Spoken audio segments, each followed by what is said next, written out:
Imagine you wake up, check your emails, and your account is gone. No warning, no password reset request, just gone. Someone silently swapped your email and know they own everything. Or maybe it's worse. Maybe an attacker doesn't just steal an account. They take over an entire system. Full admin access, no passwords needed.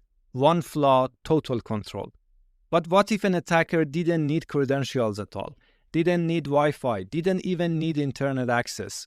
What if they could control a device just by standing nearby? These aren't just vulnerabilities. They are the kind of flaws pentesters and developers must find before attackers do. Because if we don't catch them first, someone else will. Today, we are diving into 3 real-world exploits that prove one thing: authentication alone isn't enough.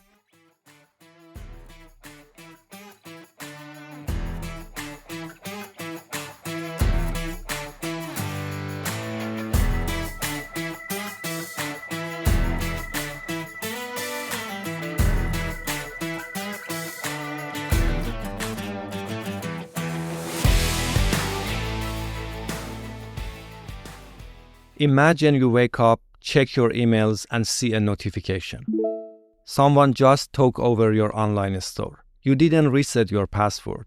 You didn't click any suspicious links. But somehow, they now control everything. No warnings, no alerts, no chance to stop it. Now, think about this. If you were an attacker, what's the easiest way to take over an account? Password reset abuse? Social engineering? This attack was even simpler.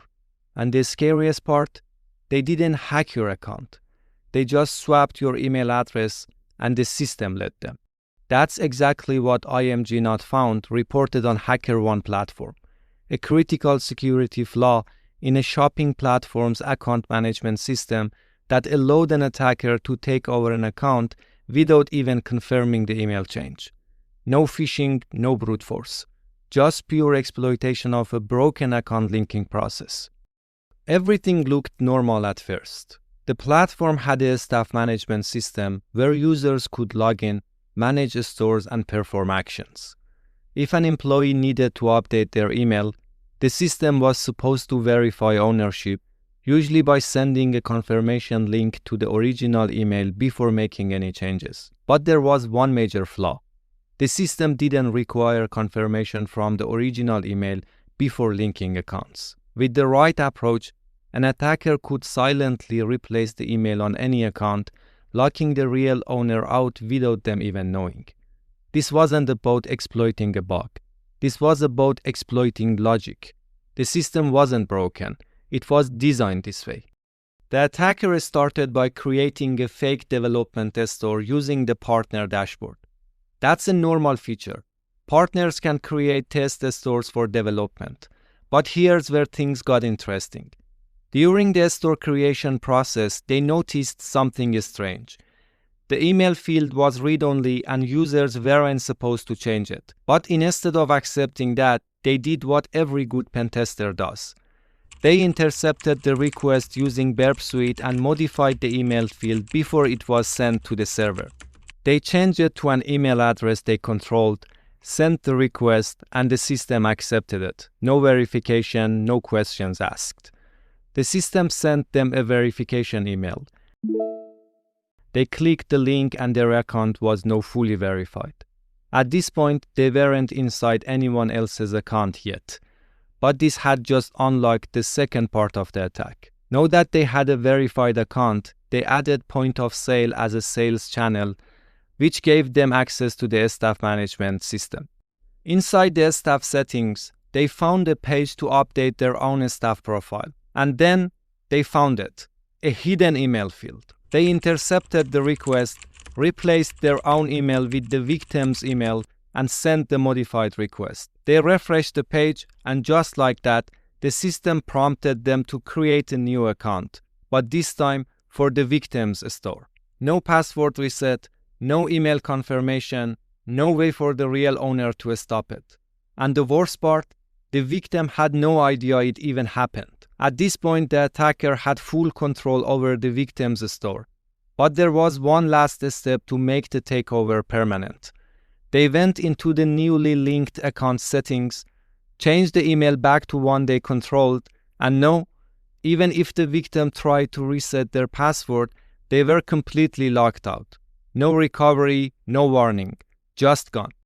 Now let's take a step back and think about what just happened. The attacker never guessed a password. They never triggered a security alert. They never even interacted with the victim. They simply changed an email and the system handed them the account. Imagine running an online store. Orders coming in, customer data is stored, transactions happening in real time. Then, in an instant, your entire business is gone. Not hacked, not suspended, just transferred to someone else. This wasn't just an account takeover. This was a business killer. For developers, here's what should have been done to prevent this attack. Require email confirmation for account changes and validate ownership on the server side. Any email update should trigger a verification link sent to the original email, preventing unauthorized changes. Enforce server-side restriction on input fields. A read-only field in the UI means nothing if an attacker can modify it in the request. Lock it down at the backend. And fellow pentesters, here's exactly how you could have found this issue. Always test account linking flows and look for hidden input fields in API requests. If an app trusts client-side controls too much, you might be able to manipulate fields that were never meant to be changed. Analyze multi-step authentication logic. If email verification is enforced during sign-up but missing during account updates, that's a prime attack vector. This was an ingenious attack by IMG not found on HackerOne, proving once again that sometimes the best exploits require zero malware, zero phishing, just pure logical abuse.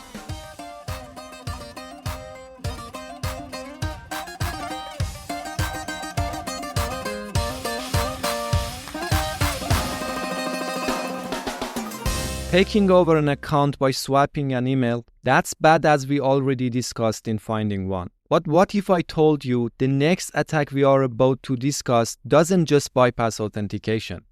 It hands over full admin control of an entire system. No phishing, no brute force. Just one mistake that gave an attacker everything. Let's break it down. Imagine you are testing an internal monitoring system. Everything looks locked down. No leaked credentials, no obvious vulnerabilities. But then you find something strange. A hidden access key buried in documentation. A special login URL that seems different from the standard one. And suddenly, you start to suspect something is off. This wasn't just a standard login system. There was an alternative way in. And that's exactly what PAPU298 uncovered and reported on Open Bug Bounty platform when they found a critical authentication bypass in a widely used Java-based monitoring system. At first, everything looked secure. This system was designed to monitor networks, track server performance, and manage IT infrastructure. It had a login portal, password authentication, and session management. Only authorized administrators were supposed to access it. At least, that's what everyone assumed. The researchers started digging into official documentation looking for anything unusual. That's when they found something odd, a reference to an access key. Not just any access key, a predefined one. It wasn't immediately clear where this key was used or if it was still valid, but it was worth investigating. So they started searching by digging through documentations to understand how this key worked. And then they found something even worse. The system had a dedicated admin login URL, one that completely bypassed the standard authentication page. It wasn't as simple as just copying and pasting the access key into a login field.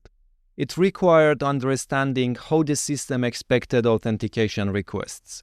So they started piecing things together. First, they analyzed how authentication worked, what parameters were being passed, and what the server expected. Then, they modified the admin login URL, injecting the access key into the request. Some attempts failed, some returns error, but then one worked. And just like that, they were inside. No password reset, no security prompt. The system accepted the access key and automatically authenticated them as an admin. And if that wasn't bad enough, they weren't done yet. Because inside the admin panel, they found something even worse. A built-in remote code execution tool. That's right. This wasn't just an admin dashboard. It had a remote control feature that let administrators run commands directly on the internal network. And because they were no an admin, so could they. They ran a simple test with the who am I command. The result? Full system level access. This had gone from a login bypass to full control over the company's servers. At this point, they could do anything: deploy malware, exfiltrate data, shut down systems, and even pivot deeper into the network. And here's the terrifying part. This wasn't an isolated system. This software was used by multiple companies, meaning any business using this tool could be potentially vulnerable to full infrastructure takeover. Now let's take a step back, think about how bad this really is. Imagine you are a company running this system. You assume your network monitoring tool is safe and only admins can log in, right? Except anyone with a slightly modified login URL and a hard-coded access key could walk right in. And once they are inside, they don't need to guess a password. They can execute commands on your network. They can pivot deeper into your systems. But could this attack still work today? If companies are enforcing proper session validations and access key security, no. But in real-world pen testing, we still see legacy authentication mechanisms that rely on hard-coded access keys, API tokens, or undocumented login flows. That is why pen testers need to check every possible authentication method. And here's how the attacker saw it. This is the mindset you need when testing for security flaws. First, they search for alternative login mechanisms. That's an opportunity. Next, they identified an undocumented access key. That's the weakness. Finally, they crafted a request to inject the key into the admin URL. That's the exploit. This is exactly how you should think in every test. Now, let's talk about what should have been done differently. Fellow developers, here's what you should have done. Never use predefined access keys for authentication and enforce a strong session management.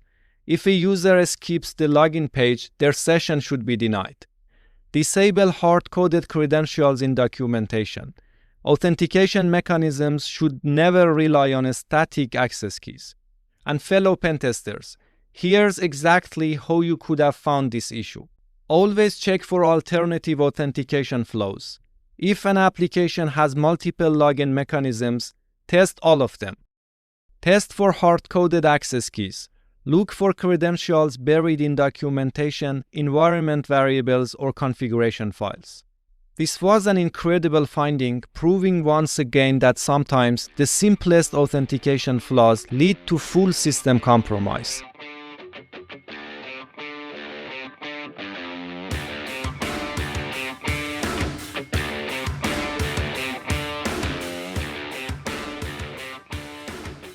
So far, we have seen two attacks, one that stole an account and one that took over a system.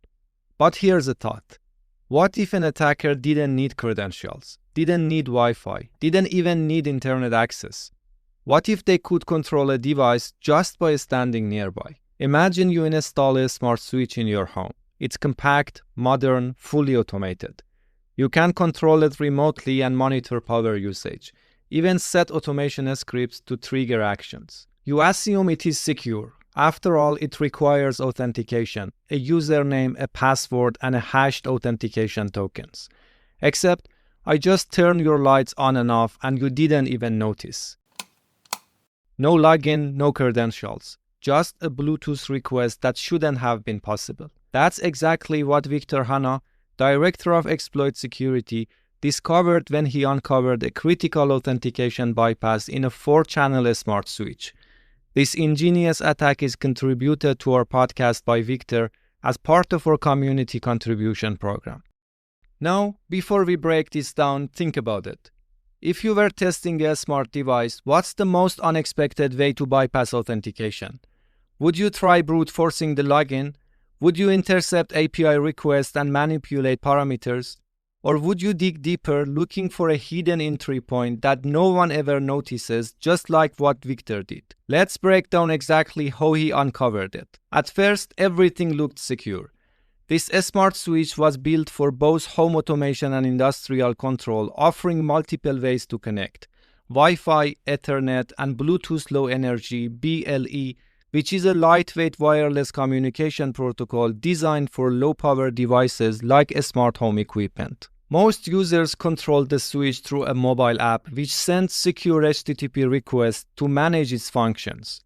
These requests use a challenge-response authentication system, meaning every logging attempt required a fresh hashed authentication token. Victor started by probing the HTTP authentication, testing for replay attacks, brute force attempts, weak hashing algorithms. But nothing worked. The developers had locked it down well. Every request was properly validated, every token was unique. But then, Victor turns his attention to Bluetooth. Unlike the HTTP authentication system, BLE commands didn't seem to have the same protections.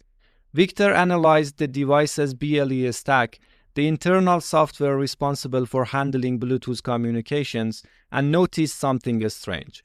The device had a designated memory location for processing incoming Bluetooth commands, but it wasn't properly protected, which meant that sending a command larger than expected would cause the device to crash. And when the device rebooted, it executed the last stored automation script.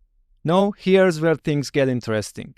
This smart switch had a scripting feature enabling users to create custom automation rules, such as automatically cutting power if energy consumption exceeds a set threshold, triggering a security alarm when an unauthorized button press is detected, turning lights on and off at specific times to simulate occupancy, and more. Attackers couldn't create their own automation scripts that require authentication. But here's the critical flaw. If a user had already set an automation rule, attackers could trigger it without authentication simply by crashing the system. This meant that if the device had a pre-configured automation rule, attackers could force it to execute at will. If it was connected to industrial equipment, they could manipulate operations remotely. If relays controlled physical systems, they could trigger them remotely. And if attackers were within physical range, they could hijack the system without ever touching the Wi-Fi or Ethernet network. However, if the user hadn't configured any automation scripts, the only effect would be a forced reboot. Now let's step back for a second. Imagine this in a real-world attack scenario. You install a smart switch in your office, your factory, or your home. It's secure behind a login and connected to your private Wi-Fi network. But an attacker is standing outside, on the street, in a parking lot, even next door, could send a crafted Bluetooth request forcing the device to reboot and execute commands. They never needed your Wi-Fi password. They never needed your admin credentials. They never even touched the app. Now, let's talk about how this could have been prevented. For developers, here's what should have been done. Harden the BLE stack against memory corruption. Attackers should never be able to crash a system using malformed input. Ensure Bluetooth commands are properly authenticated.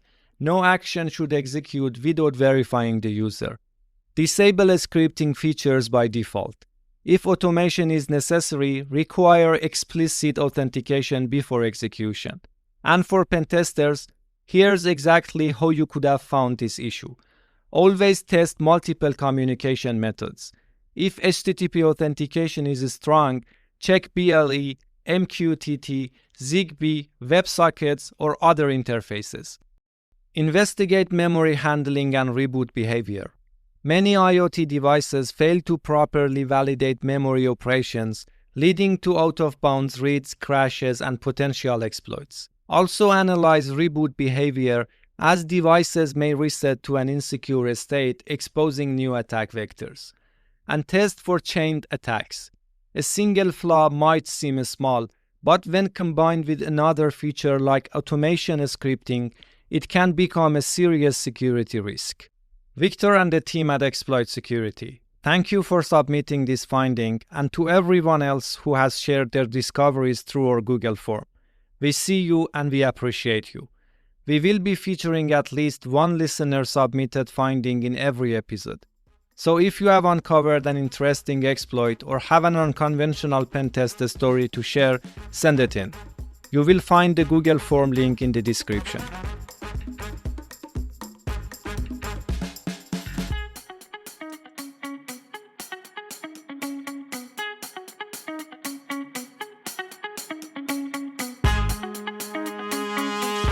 Every vulnerability we talked about today, every exploit, every bypass had one thing in common. They were all responsibly disclosed because pen testing isn't just about breaking things. It's about fixing them before attackers strike. If you found this episode valuable, please send it to one person who would appreciate it. The more we share this knowledge, the stronger we all become. Let's make cybersecurity knowledge accessible to all. See you in the next episode.